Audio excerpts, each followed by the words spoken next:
जिंदाबाद जिंदाबाद जिंदाबाद इन्कलाब जिंदाबाद वंदे वंदे भारत माता की जय जिंदाबाद बस बस बस बस लय झालं एवढं लय झालं मागे सरका मागे सरका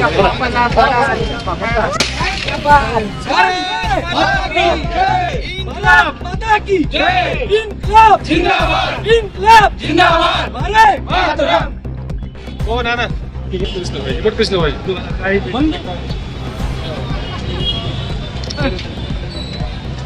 भारत माता की जय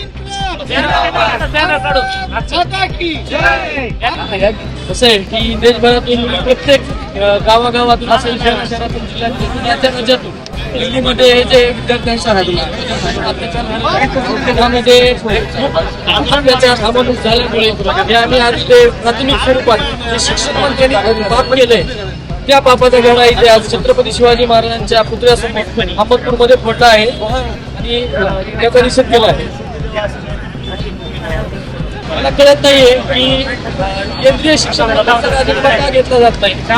एवढे देशात लोकप्रिय प्रधानमंत्री जे की एवढ्या चांगल्या मताधिक्याने निवडून नरेंद्र मोदी हे का धर्मेंद्र प्रधानांना वाचवतात मला कळत नाहीये. आणि त्यांचं वाचवणं म्हणजे त्या केंद्रीय मंत्रिपदाचा अपमान आहे. केंद्रीय मंत्रिपद हे शिक्षण मंत्रिपद हे कुठल्या पक्षाचं असतं, ते देशाचं असतं, ते संविधानाचं असतं आणि त्या पदाचा अपमान हे धर्मेंद्र प्रधानांनी केलेला आहे. तुम्ही बघताय की 20 ते 22 विद्यार्थ्यांनी या देशभरात आत्महत्या केलेल्या आहे. फक्त आणि फक्त एक संवेदना म्हणून जरी धर्मेंद्र प्रधानांनी राजीनामा दिला असता तरी या सर्व देशांमध्ये हे सरकार किती संवेदनशील आहे आणि हे विद्यार्थ्यांसाठी काम करते असं एक चांगला मेसेज हे नरेंद्र मोदीचा या देशामध्ये गेला असता. मला त्यामुळेच असं म्हणायचंय की नरेंद्र मोदींनी लवकरात लवकर धर्मेंद्र प्रधानांचा राजीनामा घ्यावा अशी मी त्यांना विनंती पण करतो.